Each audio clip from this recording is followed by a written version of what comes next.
예, 욥기 41장 1절로 봉독하겠습니다. 내가 낚시로 리워야단을 끌어낼 수 있겠느냐? 노끈으로 그 혀를 맬 수 있겠느냐? 너는 밧줄로 그 코를 꿰 수 있겠느냐? 갈고리로 그 아가미를 깰 수 있겠느냐? 그것이 어찌 내게 계속하여 간청하겠느냐? 부드럽게 내게 말하겠느냐? 어찌 그것이 너와 계약을 맺고 너는 그를 영원히 종으로 삼겠느냐? 예, 우선 4절까지 봉독해 드렸습니다. 예, 리워야단이라는 존재가 어떤 존재이길래 그 존재를 소개하시면서 네가 이것을 마음대로 조종할 수 있겠느냐? 제어할 수 있겠느냐? 다스릴 수 있겠느냐? 네가 잡을 수 있겠느냐? 네 하고 싶은 대로 원하는 대로 이끌 수 있겠느냐? 자, 이런 식으로 물어보십니다. 이 말 앞에 욥이 할 말이 없습니다. 그 말은 욥의 능력으로는 이것을 제어할 수가 없다는 얘기입니다. 도대체 어떤 물건이기에, 어떤 동물이나 어떤 짐승이기에 이것들을 제어할 수가 없는가? 자, 일단은 전체 오늘 41장 내용을 보면 40장부터가 섭리의 주관자이신 하나님에 대한 증거의 내용인데요. 우리 하나님께서 만사 만물을 창조하시고 그리고 그것들에게 살며 기동하도록 생명을 주시고 그리고 그것들의 생성 소멸을 주장하시며 주관해 가시는 섭리의 주관자이심을 증거하고 있습니다. 그런데 그 가운데서 제일 먼저 리워야단을 소개하시면서 네가 주관할 수 있느냐라고 물어보십니다. 뭔가 상당히 대단한 존재인 것 같습니다. 그러니까 욥이 그것을 제어할 수 있습니다. 내가 할 수 있습니다. 이렇게 답변을 못하는 거죠. 리워야단이 어떤 존재인가 이제 내용 속에서 살펴보고요. 그리고 6절로 11절에 보니까 천하의 모든 것은 다 하나님의 것이라고 선언을 하십니다. 그리고 12절로 32절에서는 리워야단의 힘과 위엄을 소개하는데 욥이 말을 못하는 이유 중에 이 정도의 힘과 위엄을 가지고 있다면 사람이 감내하기가 힘들지요. 그래서 아무 소리 못한다는 겁니다.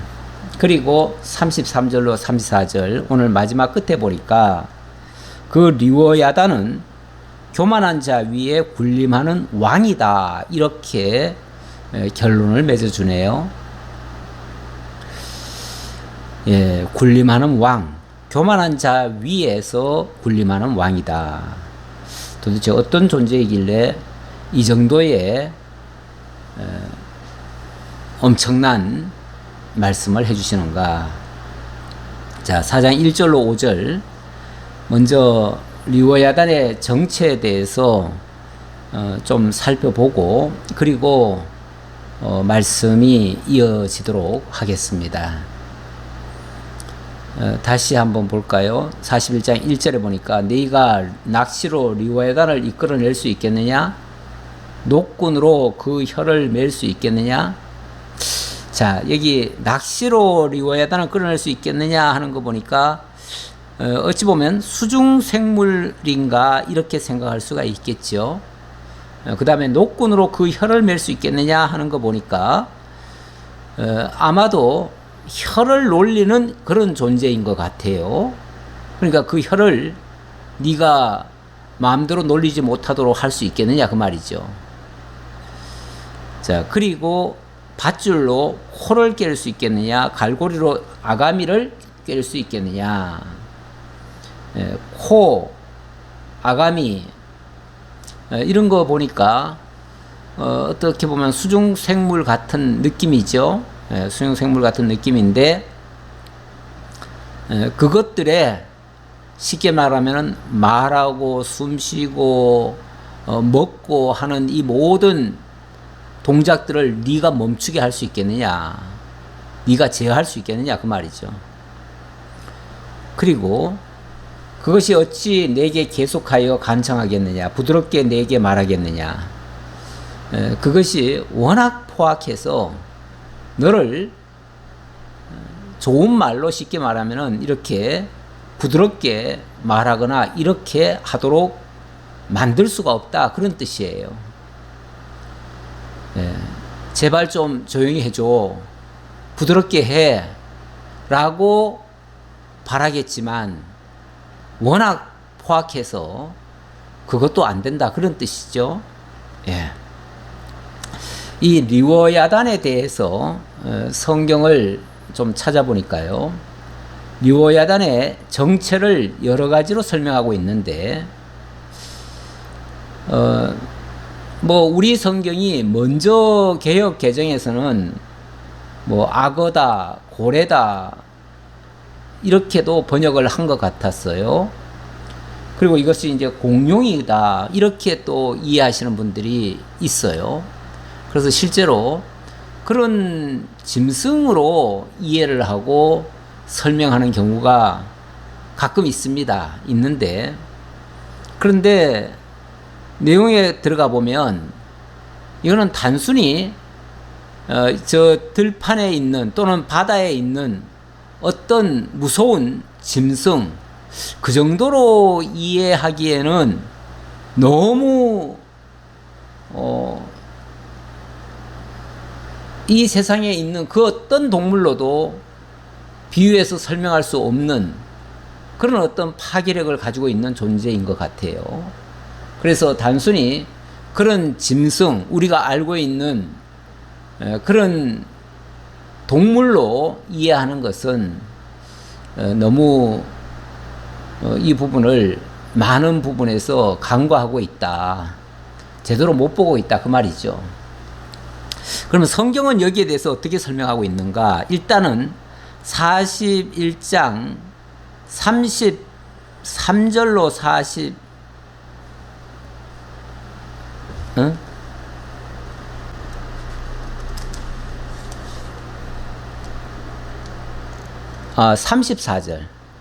34절에 보니까요, 제가 좀 적어놓기 잘못 적어놨군요. 제가 41로 적어놨는데 이게 34절입니다. 34절. 34절에 보니까 그것은 모든 높은 자를 내려다보며 모든 교만한 자들에게 군림하는 왕이니라. 자, 이게 참 이상한 말이잖아요. 자, 이놈이 어떤 존재냐면 이게 34절이고요. 잘못 적었습니다. 모든 교만한 자녀들을 다스리는 왕이다. 군림하는 왕이다. 모든 교만한 자녀들을 위해서 군림하는 왕이다. 이렇게 얘기를 했어요. 자, 그러면 요걸 문자 그대로 만약에 이해를 하면 아무리 교만한 사람들이긴 하지만 어쨌든 사람들 아닙니까? 그 사람들을 다스리는 왕이라면, 사람들 위에서 군림하는 왕이라면 사람 이상의 존재 아니겠어요? 그런데 만약에 이것을 짐승으로만 이해를 하면 세상에서 사람을 다스리고 사람 위에 군림하는 짐승이 있습니까? 그런 짐승은 있을 수가 없잖아요. 우리 하나님께서 첫사람 아담을 지어놓고 먼저 모든 동식물들을 다 지으셨어요. 지어놓고 그것들을 아담에게 붙여주시며 아담에게 뭐라고 그랬냐면 이 모든 것들에게 네가 이름을 지어줘라. 그리고 네가 이것들을 다스리라 이렇게 말씀하셨어요. 생육 번성하고 땅을 정복하고 그리고 다스리라 이렇게 말씀하셨잖아요. 왜 그러냐면 인간에게 하나님께서 특별히 다른 어떤 피조물과 비교할 수 없을 정도로 하나님이 아주 특별하게 지으셨어요. 하나님의 형상과 모양대로 지으셨거든요. 그래서 만물을 통치할 수 있는 통치권을 주신 거예요. 그러고 보니까 모든 만물들 위에 인간이 있는 거예요. 인간 위에서 군림할 수 있는 그런 존재는 사실상 없어요. 만약에 있다고 하면 그것은 이 동물계가 아니죠. 동물계가 아니고 어찌 보면 영계를 다스리고 있는 그런 존재 중에서는 그럴 수가 있어요. 예를 들면 첫사람 아담 때에 하나님이 지으신 가장 강교한 들짐승 바로 뱀이 와가지고 뭐라고 그랬습니까? 아담을 꿰었잖아요. 그리고 아담의 머리 위에서 조종을 했잖아요. 아담을 다스린 거예요. 아담이 잠시 네가 이것을 먹는 날에는 네도 하나님같이 될 수 있어 라고 하는 그 유혹에 넘어가 버렸어요. 사실 그 유혹을 받고 하나님같이 된다고? 나도 하나님이 될 수 있어? 하나님 되면 좋지. 그렇게 생각하는 순간 나도 하나님 되겠다고 하는 그 생각 순간 이미 교만해졌지요. 교만해졌는데 그 교만한 자의 머리 꼭대기에 앉아가지고 그를 조종한 자, 그것이 어찌 보면 옛 뱀 아니겠어요? 만약에 존재론적으로 말하자면 그게 인간 위에, 교만한 인간 위에 군림하는 왕이 될 수 있어요. 아담이 그의 말을 듣고 나서 그의 종이 되어버리잖아요. 그래가지고 그가 시키는 대로 하잖아요. 그러다가 하나님께로부터 저주를 받고 내어 쫓기고 이런 불상사가 발생했잖아요. 예. 그런 면에서 어찌 보면 이 모든 교만한 자녀들을 다스리는 그 왕이라면 이 정체는 단순히 저 들판에 있는 또는 바닥 속에서 살고 있는 그 어떤 짐승의 모습이 아니다 그 말이죠. 물론 표현상으로는 첫사람 아담에게 미혹한 존재도 뭡니까? 뱀이라고 되어 있잖아요. 뱀이라고 되어 있는데 그 뱀이 요한계시록에 가보면은 그 뱀이 어떻게 되어 있습니까? 그 옛 뱀이 마귀요 사탄이라 이렇게도 설명하고 있잖아요. 제가 너무 빨리 설명한 것 같은데, 자, 일단은 이 리워야단에 대해서 성경이 여러 군데서 언급하고 있어서 일단 이 짐승이 있는 그 곳은 깊음과 바다라고 되어 있습니다. 31절에 보니까 31절에 깊은 물을 솥에 물이 끓음 같게 하며 바다를 기름병같이 다루는도다. 이 존재가 이렇게 무시무시한 모습을 보인다는 거죠. 깊음과 바다라는 이 말의 의미를 조금 한번 생각해 보고요. 그 다음에 그 이사야 27장에 보면 이 존재를 가리켜서 뭐라고 표현하냐면 이사야 27장 1절 볼까요? 거기 보면 그날에 여호와께서 그의 견고하고 크고 강한 칼로 날렘 뱀 리워야단 곧 꼬불꼬불한 뱀 리워야단을 벌하시며 바다에 있는 용을 죽이시리라. 자, 여기 뭐라고 표현했습니까? 크고 강한 칼로 날렘 뱀이다. 이 뱀이 그냥 단순한 뱀이 아니라는 거죠. 단순한 뱀이 아니고 크고 강한 칼로 날래는 그런 뱀이다. 그러니까 뭔가 무기를 동원하든지 뭔가 굉장히 인간을 위협하는 그런 세력이라는 거죠. 그리고 꼬불꼬불한 뱀 그랬는데 또 다른 성경에 보면 꼬불꼬불하다는 것이 사람을 어떻게 보면 꿰이는 그런 모습을 표현할 때 이렇게도 표현했더라고요. 제가 성경 구절은 안 가져왔는데 그러니까 이런 단순히 그냥 몸의 형체가 꼬불꼬불하다는 의미보다는 아주 강교하게 사람을 속이고 이런 모습이라는 거죠. 거기다가 또 바다에 있는 용을 죽이시리라 이렇게 표현했는데 바다에 있는 용. 그리고 보니까 이게 다 연결되잖아요. 보세요. 날랜 뱀, 그리고 꼬불꼬불한 뱀, 그리고 바다에 있는 용.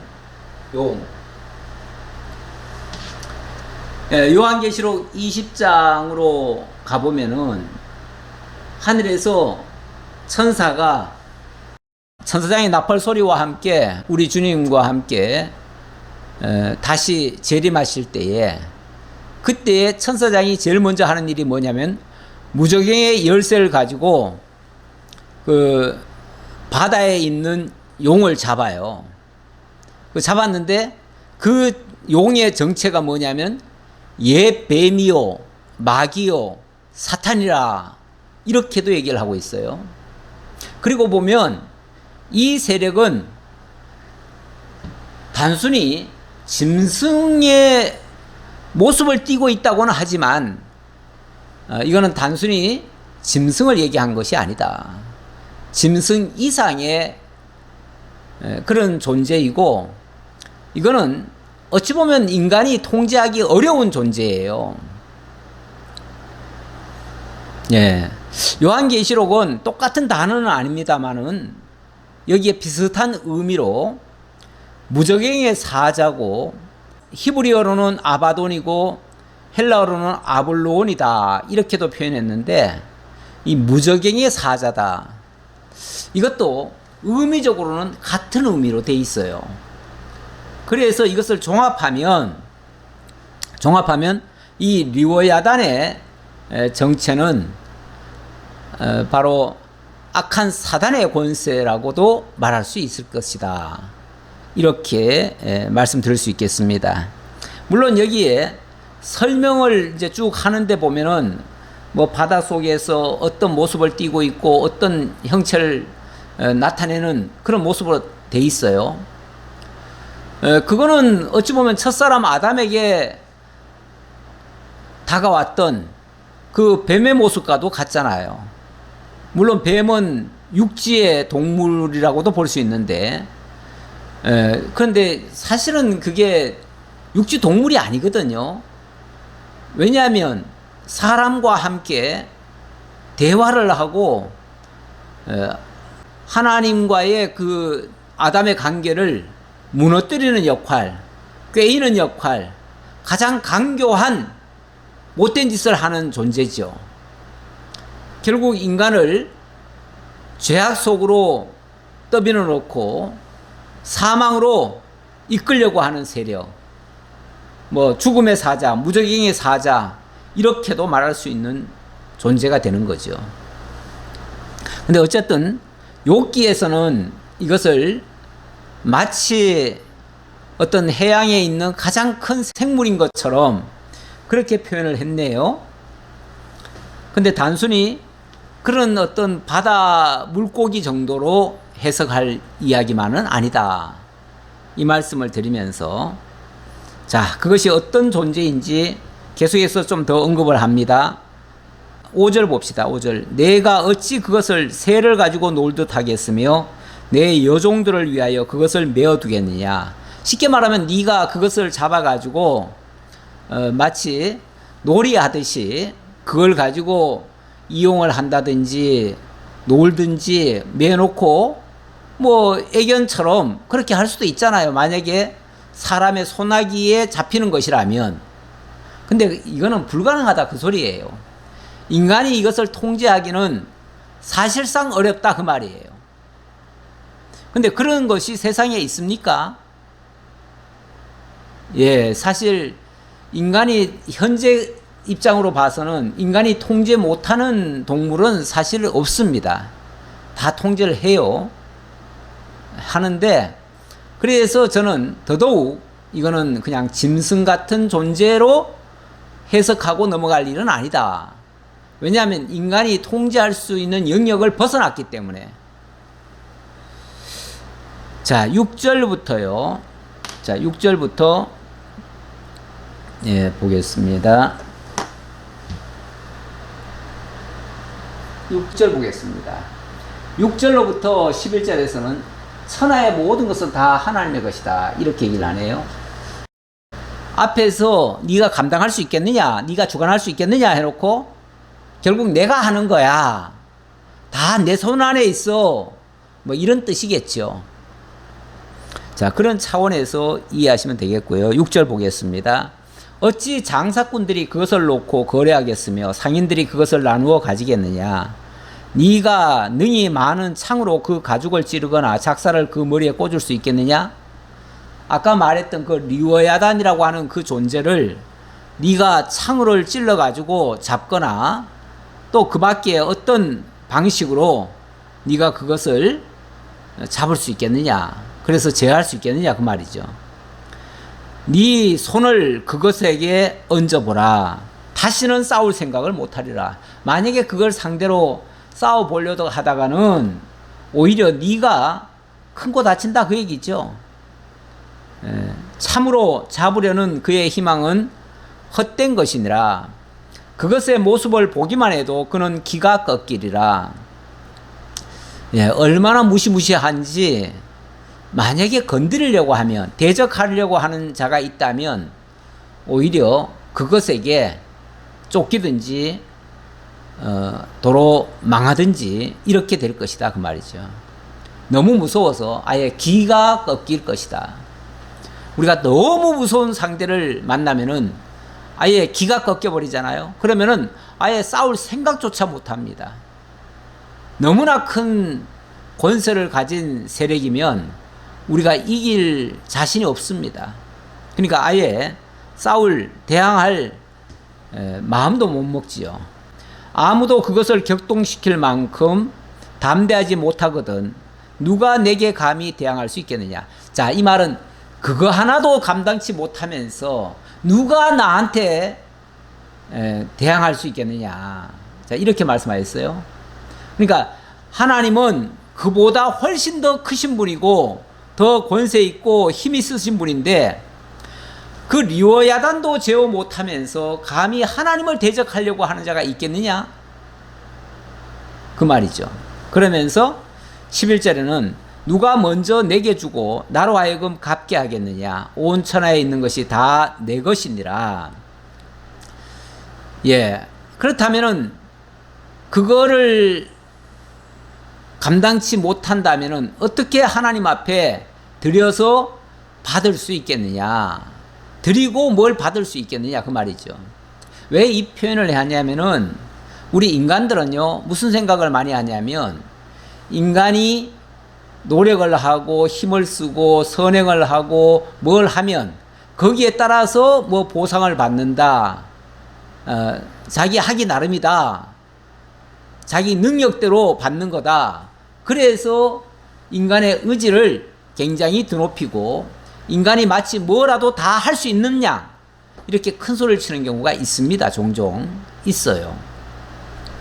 있으니까 만약에 이 리워야단을 제어할 정도라면은 그는 정말 능력 있는 사람이죠. 능력이 있어가지고 하나님께도 뭔가 드리고 하나님께로부터 받을 수 있는 그런 능력자가 되는 거죠. 그런데 그럴 자가 있겠느냐 그 말이죠. 리워야단 하나도 못 이기면서 하나님을 상대로 해서 하나님이 만족할 만한 그 무엇을 해드리고 그것에 의해서 하나님께로부터 보상을 받듯이 그렇게 할 수 있겠느냐 그 말이죠. 우리가 하나님 앞에 뭘 드려가지고 하나님께로부터 인정받고 그것에 의해서 마치 상급받는 것처럼 이렇게 생각하시는 분들이 종종 있습니다. 많은 분들이 그렇게 가르치는 것 같기도 해요. 그러나 사실 하나님과 우리 관계에서는요, 우리가 뭘 해드리거나 우리가 무슨 선행을 하거나 우리가 무슨 능력이 있거나 이래가지고 하나님께로부터 이쁨 받고 칭찬받고 상급받고 이러는 게 아닙니다. 오히려 하나님 앞에 선 우리의 모습은요, 너무나 연약하고 부족하고 어리석기 짝이 없고, 그래서 우리 스스로는 어찌 보면 할 수 없다라고 고백을 하고, 그래서 더욱 하나님을 의지합니다. 하나님께서 해 주시옵소서, 이렇게 나가는 것이 정석이에요. 그 인간은 뭐 대단히 위대한 존재인 것처럼 자기를 자랑하듯이 내세우지만 절대 그렇지를 못하다는 것을 하나님께서 말씀하시는 내용이에요. 전적으로 하나님이 오히려 우리에게 베푸시는 분이시죠. 먼저 주시는 분이죠. 이 말씀을 그대로 인용을 한 장면이 로마서 11장 34절 이하에 있더라고요. 누가 먼저 내게 주고 나로 하여금 갚게 하겠느냐, 이 말씀에 대한 어찌 보면 성취의 말씀이라고 할까요? 사도 바울이 이 말씀을 인용을 했는데, 로마서 11장 34절에 보니까 누가 주의 마음을 알았느냐, 누가 그의 모사가 되었느냐, 누가 주께 먼저 드려서 갚으심을 받겠느냐, 이 말이죠. 인간이 뭘 하나님 앞에 해드려서 그걸로 인해 가지고 보상받듯이 상급받듯이 그렇게 받은 자가 있느냐, 그 말이죠. 사실 인간이 뭘 잘해가지고 하나님 앞에 받은 것은 아무도 없습니다. 인간의 의라고 하는 것은요, 다 더러운 옷과 같대요. 그러니까 그걸로 무슨 자랑거리가 되겠습니까?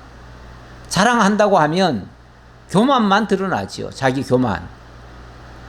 실제 자랑거리도 되지 못하는 거 가지고 우리가 자랑한다고 하면, 자칫하면 그렇게 해가지고 자랑하는 자체가 교만한 모습이고요. 모든 것이 하나님께로부터 먼저 나온 겁니다. 하나님의 은혜로 주어진 겁니다.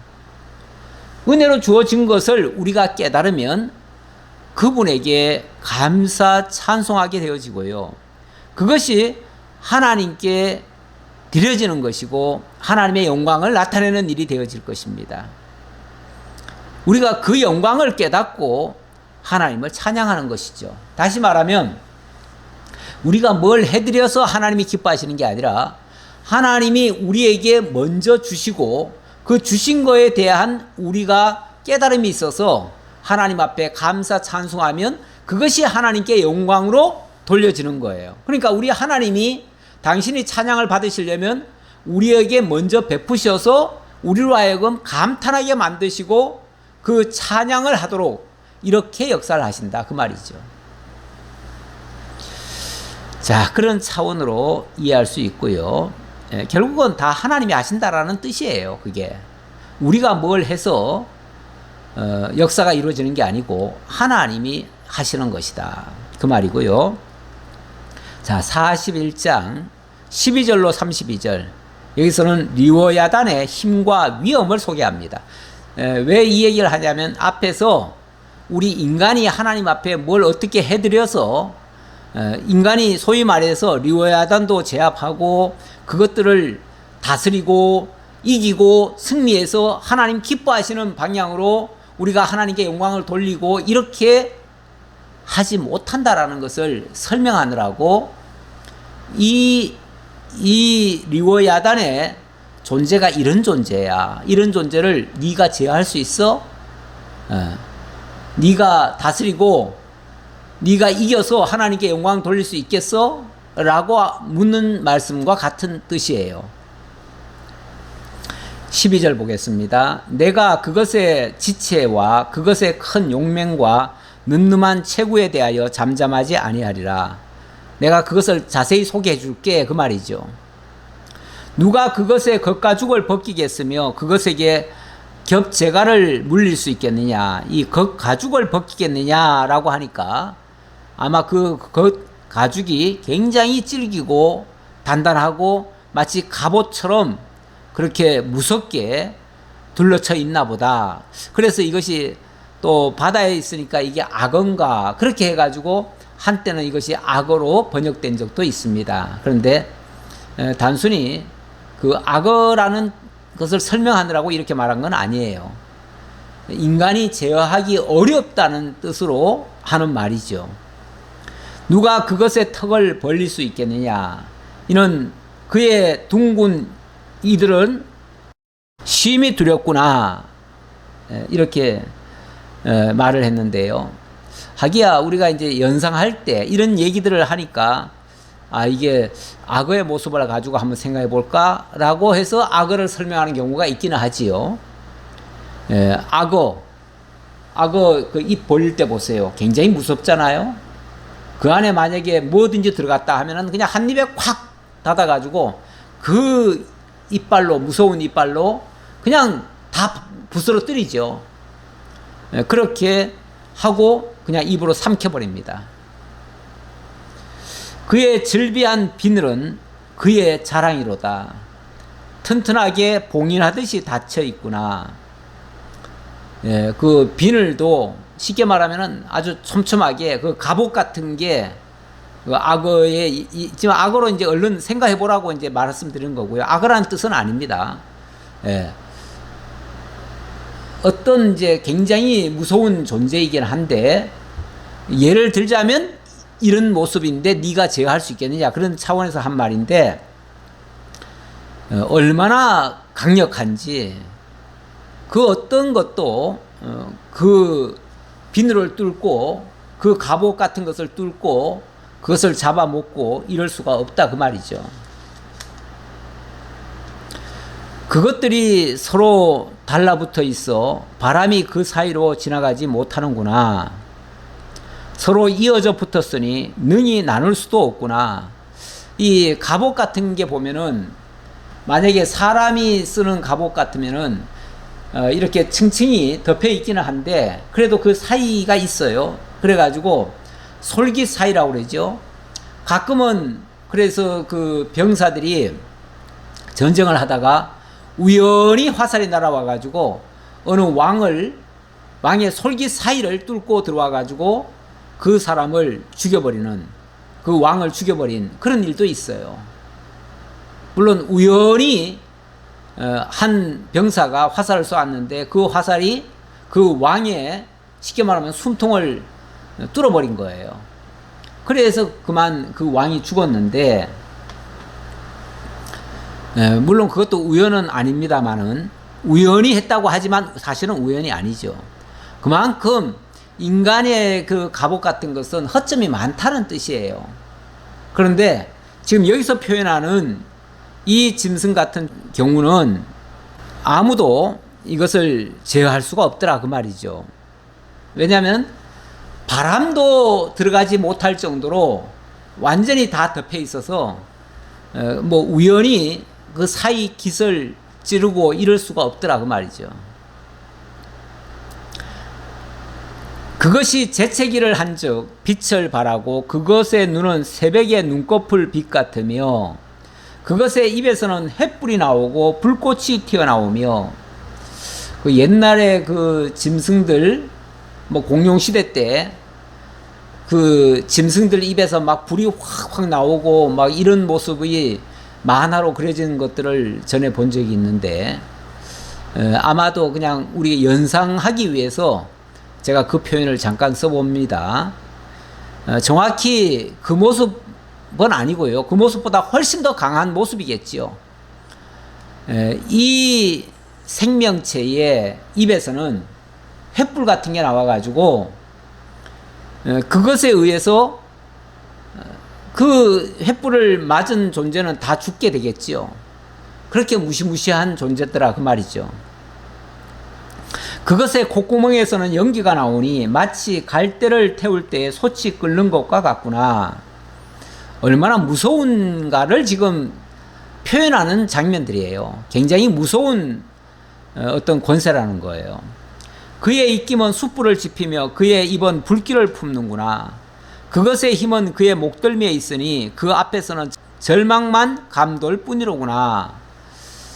예, 정말 그 목덜미, 쉽게 말하면 그 공룡 같은 것들 보면은 싸울 때 모습 보면은 목도리를 한번 이렇게 휘두르잖아요. 휘두르면은 그냥 막 불꽃이 나오고 막 몸을 흔들고 이러니까 그거 앞에서 적들이 그냥 다 무너지는 거죠. 그렇게 무서운 모습을 제가 지금 표현상으로 공룡에 빗대서 지금 말을 했는데 그것보다 훨씬 더 세다는 얘기예요. 예. 그것의 살 껍질은 서로 밀착되어 탄탄하며 움직이지 않는구나. 살 껍질도 얼마나 단단한지 뭐 아마 화살을 쏴도 화살이 안 들어갈 정도로 그렇다는 거죠. 그것의 가슴은 돌처럼 튼튼하며 맷돌 아래짝같이 튼튼하구나. 맷돌이 얼마나 강합니까?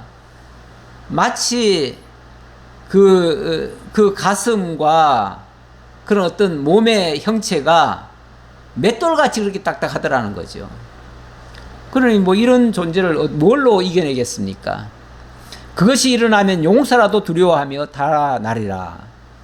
그것이 일어나가지고 만약 공격한다고 하면 그것을 상대로 해서 이길 재간은 없습니다. 그러니까 그럴 때는 도망가는 게 상책이죠. 원래 전쟁에서 온갖 수단 방법 다 써보고 안 되면 맨 마지막에 하는 전쟁 방법 이론 중에 36개라는 게 있어요. 그게 맨 마지막에는 도망가는 거예요. 도망이 그야말로 마지막 그 숨통을 조이는 데서 해방받을 수 있는 길이에요.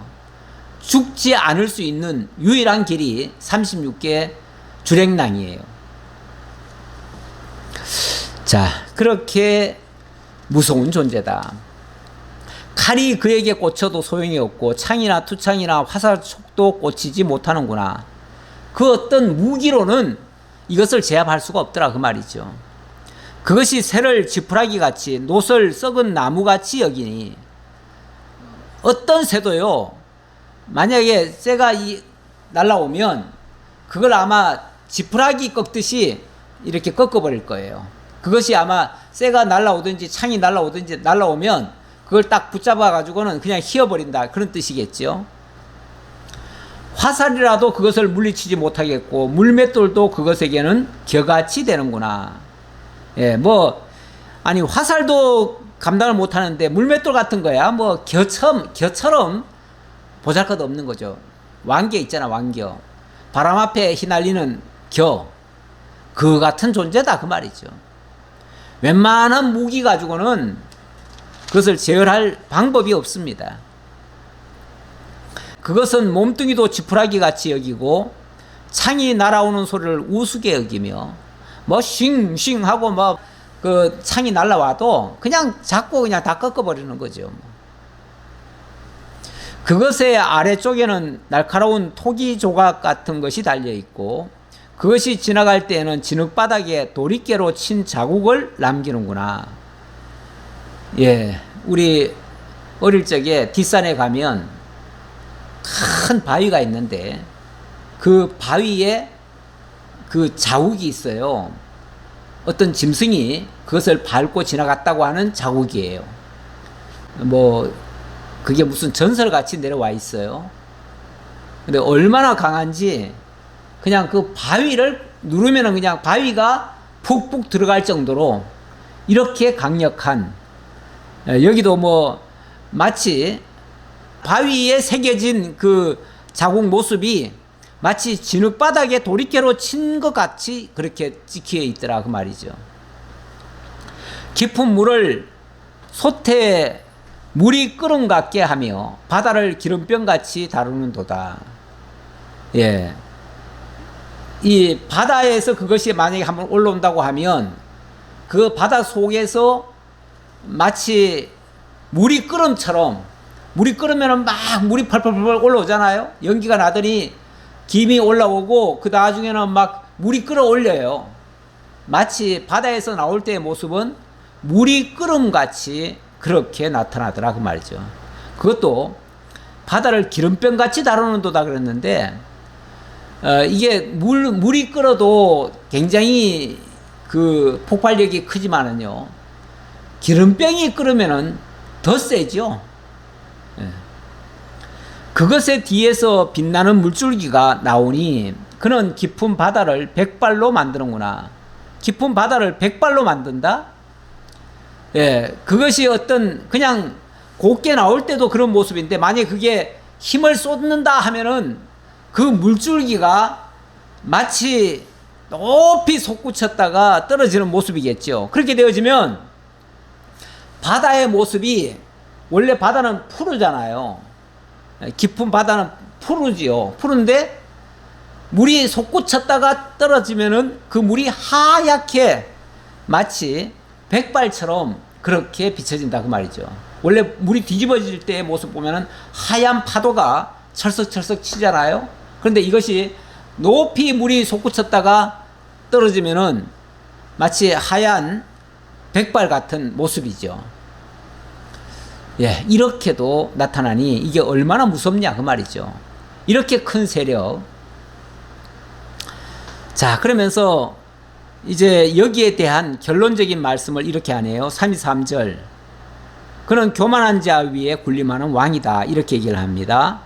세상에는 그것과 비할 것이 없으니 그것은 두려움이 없는 것으로 지음받았구나. 아예 그 존재는요, 두려움이 없는 것으로 지음을 받았어요. 그러니까 이 세상의 모든 존재들에게 두려움을 주는 존재지, 그 자신이 두려움 받을 존재는 아니에요. 어떤 경우에도 자기는 두려워하지 않는 존재예요. 그러니까 남에게 위협하고 남을 고통스럽게 빠뜨리고 남에게 두려움을 주는 존재예요. 이런 존재. 자, 아직까지 어떤 존재라고 정확히는 지금 표현을 안 하고 있는데 34절에 보니까 이런 힌트를 주네요. 그것은 모든 높은 자를 내려다보며 모든 교만한 자들에게 군림하는 왕이니라. 모든 높은 자 위에서 그것들을 다 내려다보고 또 모든 교만한 자들 위에서 군림하는 왕이다. 그렇다면 이거는 인간들 위에 있는 존재라는 얘기잖아요. 그렇지 않나요? 인간들 위에 있는 존재죠. 왜냐하면 이 세상에 있는 가장 높은 자들도 발 아래 놓고 내려다보고 있으니까요. 그러면서 그 교만한 자들, 인간들 중에서 교만한 자들이 있을 거 아닙니까? 하나님을 대적하는 자들이나 이런 자들 위에서 군림하는 자, 군림하는 왕이라는 거예요. 그러면 인간을 조종하는 자란 얘기예요. 한마디로 말해서 인간을 조종하는 자. 인간을 감히 조종할 자가 있습니까? 서두에 제가 말씀드렸지만 하나님은 첫사람 아담을 지으시면서 당신의 형상과 당신의 모양대로 지으셨어요. 그래 놓고 천하의 모든 것들을 네가 다 다스리라고 그랬어요. 그래서 직접 이름까지 지어준 거 아닙니까? 그래서 아담이 다 이름 지었어요. 그러니 모든 것들은 다 인간 밑에 있어야 정상이에요. 그런데 인간들 위에 있는 존재가 있다고요? 그런 존재가 세상에 어디 있을까요? 그러니까 이거는 단순히 동물들로 생각하면, 우리가 알고 있는 그런 피조물로 이해하면 설명이 좀 어려워요. 설명하기가 힘들어요. 그런데 우리 하나님이 지으신 피조물 중에는 사실 우리가 볼 수 있는 이런 동식물들도 있지만 우리가 볼 수 없는 그런 존재도 분명히 있거든요. 그런 존재는 사실은 영계에 속한 사악한 존재라고도 볼 수 있어요. 그런데 우리 하나님께서 첫사람 아담을 짓기 전에 하나님이 가장 교활한 존재를 먼저 에덴 동산에 지어놨다고 그랬잖아요. 그 존재가 창세기 2장에 보면은 그것은 뱀이에요. 옛 뱀. 그런데 자, 일단은 모든 교만한 자들 위에 왕이라고 할 수 있는데 시편 43편 13절 이하에 보니까 여기에 대한 어떤 답을 주는 것 같은 말씀이 있어서 제가 가져왔습니다. 자, 이 말씀 한번 볼까요? 주께서 주의 능력으로 바다를 나누시고 물 가운데 용들의 머리를 깨뜨리셨으며 리워야단의 머리들을 산산조각 내시고 그를 광야에 거주하는 백성에게 먹을 것으로 주시며. 자, 여기 리워야단 얘기가 나왔는데 그 리워야단을 언급하기 전에 먼저 설명하는 것이 바로 물 가운데 용들의 머리를 깨뜨리셨다, 이 표현을 써요. 그러면 이 용들이 따로 있고 리워야단이 따로 있는가? 이 같은 얘기를 하는 거예요. 같은 얘기를 하는데 결국 이 용들이 리워야단이라는 뜻이에요. 사실 아까 다른 성경에서도 그 얘기가 나왔지요. 붉은 용, 예, 리워야단. 자, 리워야단에 대해서 제가 구약 성경에 찾아보니까 총 5군데가 있더라고요. 5군데가 있는데 그것을 종합하면 그것은 결국은 옛 뱀이에요. 옛 뱀이고 용이라고도 불려지고 마귀와 사탄이라고도 할 수 있고 그것이 모든 악한 것들의 왕이 되는 거예요. 교만한 자들이라는 것은 스스로 하나님 자리에 오르려고 하는 자들 아니겠어요? 그들 위에, 그들 머리에서 꼭두가시처럼 조종하는 자가 있어요. 그 조종하는 자가 바로 이런 내용이에요. 용들이에요, 용들. 옛 뱀이요, 마귀요, 사탄이라. 그것이 마지막에는 주의 능력으로 그것들을, 그 머리를 깨트린대요. 그리고 산산조각을 내신대요. 그래서 광야에 거주하는 백성들에게 먹을 것으로 주시겠대요. 다시 말하면 광야에 내버려진 사람들이 어찌 보면 남은 자기 백성들, 하나님의 언약 자손들이에요. 그 언약 자손들을 구원하기 위해서 이들을 심판하신다, 그 얘기죠. 그래서 결국은 이 모든 악의 권세, 그 악의 권세 최종 목적지는 뭐냐면은 사망입니다. 사망. 엊그제 우리 권사님 돌아가셨는데 제가 마지막에 그 말씀을 드렸어요. 사망아, 고린도전서 15장 55절, 사망아 너의 승리가 어디 있느냐? 사망아 내가 쏘는 것이 어디 있느냐? 사망이 쏘는 것은 죄요, 죄의 권능은 율법이라. 악한 사단의 권세가 결국은 죄와 율법이라고 하는 것을 핑계 삼아 사람을 죽음으로 몰아넣습니다. 육체를 죽게 만들어요. 죽게 만드는데 제가 그 발인과 하간 예배에서 그랬어요. 우리 인간의 몸은 원래 하나님이 흙에서 취하셨기 때문에 아담 보고 하나님 그렇게 말씀하시죠. 너는 흙이니 흙으로 돌아갈지어다. 그리고 고린도 후서 4장 16절 이하에서 보면 우리 육체 장막은, 이 육체를 가리켜서 장막이래요. 장막인데 이 육체의 장막은 다 헐어지고 낡아지고 병들어지고 후패해지고 결국은 다 흙으로 돌아간다는 거예요. 그러면은 그렇게 해서 그러면 끝나고 사망에 점령당해서 결국은 망하고 끝장나는가? 아니라는 겁니다. 오히려 신령한 몸으로 다시 살아난다는 겁니다. 욕된 몸으로 심고 영광스러운 몸으로 다시 살아난다는 겁니다. 이것이 하나님의 신비로운 역사예요. 결국 사망 권세를 하나님께서 이기시고 승리케 하신다는 얘기예요. 이것이 하나님의 비밀이라는 거예요. 언뜻 보면 인간이 너무 연약해가지고 정말 질병 하나도 못 이겨내다가 대부분의 사람들이 결국은 죽음이라고 하는 곳으로 가잖아요. 그러면은 세상에서는 뭐라고 그러냐면 의사가 사망 그래요. 사망 선고를 해버려요. 그런데 우리 주님은 그 사망이 이긴 게 아니고, 사망이 그 사람을 이긴 게 아니고, 오히려 그 사람의 육체를 흙으로 돌려보내고, 옛사람은 그 낡고 연약하고 병든 몸은 흙으로 돌려보내고, 원래 있던 곳 흙으로 돌려보내고, 그리고 그 속에서 신령한 몸으로 거듭나게 해가지고 영원한 생명으로 옷을 갈아입는 거라는 거죠.